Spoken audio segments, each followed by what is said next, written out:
This is KGW News at noon. We begin in Uvalde, Texas, where rows of white crosses pay tribute to the 21 lives lost at Robb Elementary School.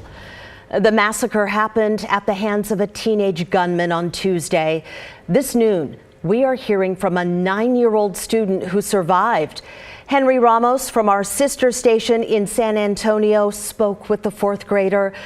What you're about to hear is a powerful, graphic account of what happened that day.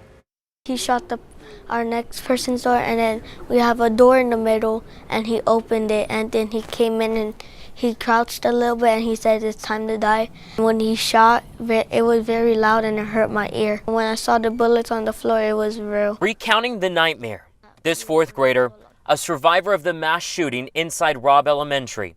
His parents not wanting him on camera, but he wanted to share what happened. And when I heard the shooting through the door, I told my friend to hide under something so he won't find us. I was hiding hard, and I was telling my friend to not talk because he's gonna hear us. The cop said, "Help if you need help," and then one of the persons in my class said, "Help."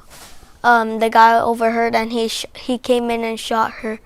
And then the cops barged into that classroom, and the guy shot the cops, and the cops just started shooting at. When the gunman was dead, the child then did this. I just opened the curtain, and then I just put my hand out, and then I got out with my friends because I knew it was the police when I saw the armor and the shield. He says his teachers, Miss Irma Garcia and Miss Eva Mireles, saved their lives. They were nice teachers, and they went in front of my classmates to help to save them. The 4th grader wasn't hurt. Yeah, he made it out. She didn't say. But the majority of his class did not. As a final word, the little boy with this to share. I would like to say for every kid and parents to be safe. Henry Ramos, KENS 5. Boy, he is so little to have gone through so much.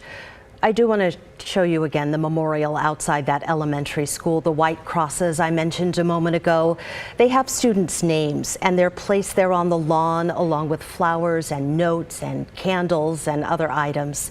People have been coming to this memorial to pay their respects, to grieve, and to pray together.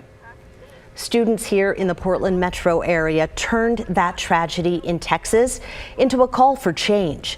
This is in Lake Oswego. Dozens of kids at Lake Ridge High School walked out of class yesterday to rally for stricter gun laws. Older kids can understand what happened, but experts say younger kids need parents to help them process the bits and pieces they may be hearing. I would be prepared to open up the conversation and then just sit back and listen, and maybe not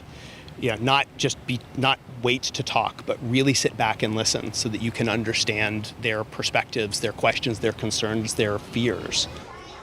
Dr. Hoffman says if you're struggling to figure out where to start, reach out to your pediatrician, doctor, or therapist for advice.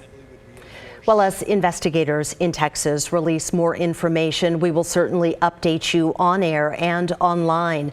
Look for complete coverage on our app and on KGW.com. Other news now, a hit and run at a Beaverton gas station was caught on surveillance video. The attendant says he was targeted.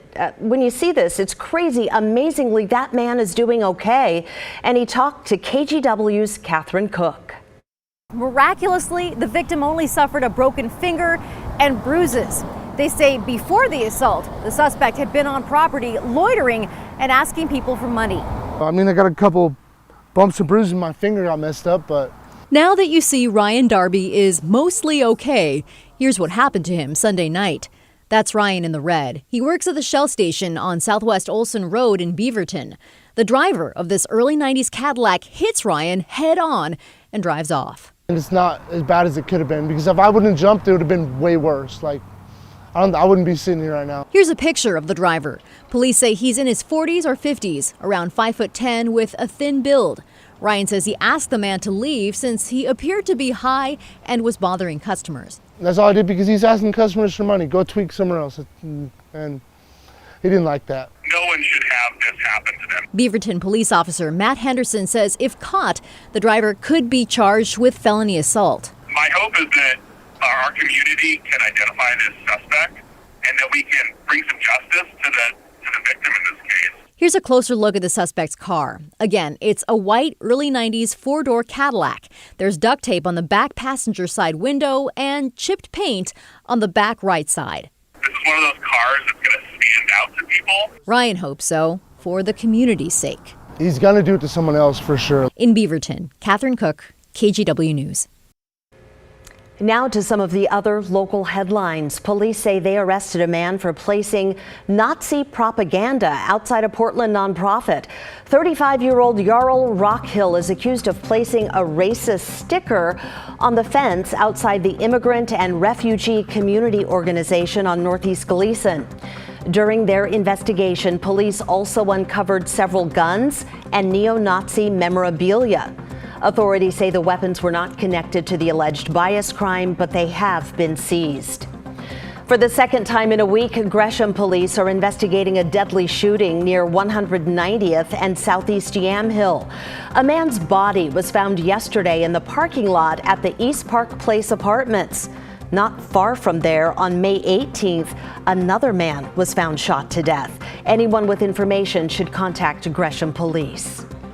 And the Portland School District says its new budget will keep teachers from getting laid off this year. But with declining enrollment, the superintendent said getting enough money for staffing next year will be a challenge. The board passed the almost $2 billion budget on Tuesday. And those are some of your local headlines.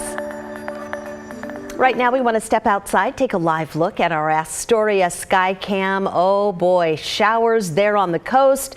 We're expecting a wet weekend as well. Big holiday on the way. Rod Hill is in the Weather Center with more on that. Yeah, Brenda, today's the kickoff of the rain chances building and also the temperatures starting to fall. Now, the temperatures, the cool off, you'll really start to notice more tomorrow. So we've had these light showers up and down the coast from time to time throughout the day. Today also, we've had a little bit of light rain, especially up in Cowlitz County and around the Longview area. So far in Portland and Salem, it's been mainly dry. So here's the radar right now. This is light stuff along the coast, some light showers north of Longview, really pretty quiet up and down I-5 here in the Willamette Valley. I-5 is dry from our Rose City sky cam. We are overcast. We'll stay that way the rest of today. We're at 67, so I still think we'll make it up into the low 70s this afternoon. And the best chance for the showers to pick up and for you to get wet will be between about 4 o'clock and 8 o'clock. So this is kind of the magic window of when we think the rain will start to pick up. You mentioned a lot more rain coming for the weekend. I'll have that 7-day forecast coming up. Thank you, Rod.